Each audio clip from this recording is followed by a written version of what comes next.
Trending ngayon sa social media ang mga iba't ibang uri ng laro gaya ng volleyball. Isa ito sa mga hinihintay na laro nung palarong pambansa at naging viral ang isang volleyball player na kung tawagin ay si Brianna Nicolaang. Si Brianna Nicolaang ay isang mahusay na manlalaro ng volleyball na kilala sa kanyang mga kakayahan sa pagbablock at pangkalahatang abilidad sa nasabing laro. Naging viral siya sa pagiging mabait, humble, dedicated, team captain at higit sa lahat sa angking kagandahan at karisma nito.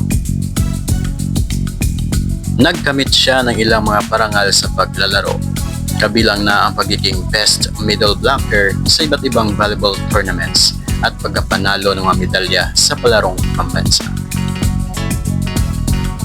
Si Brianna Nicolaang ay isang 16 na taong gulang na manlalaro ng volleyball mula sa Bacolod City. Siya ay kasalukuyang estudyante sa Bacolod Taytong High School at magiging grade 12 na sa darating na pasukan. Siya ay isang middle blocker. Ang height niya ay 5 feet and 10 inches. Nakamit niya ang mga makabuluhang tagumpay sa mga lokal at regional na tournaments, kasama na ang iba't ibang liga ng volleyball. Kabilang na ang pagwawagi ng mga gintong medalya sa palarong pambansa. Nakapanalo siya ng 2 beses na gintong medalya sa palarong pambansa na nirepresenta ang Western Visayas kasama ang whole team ng Taytong Thunderbolts.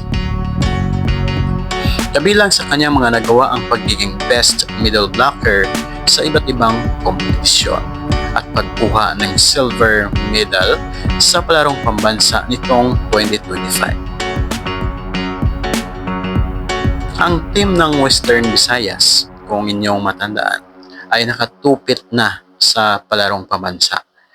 Pero bigo man sa ikatlong attempt, wagi naman sa mga suporta ng mga fans sa iba't ibang sulok ng bansa. Sa latest na palarong pambansa, nakakuha siya ng award bilang Best Middle Blocker at Crowd's Favorite. Kasama rin na nakakuha ng individual awards ay ang kasama niyang si Rosvian Almendralejo.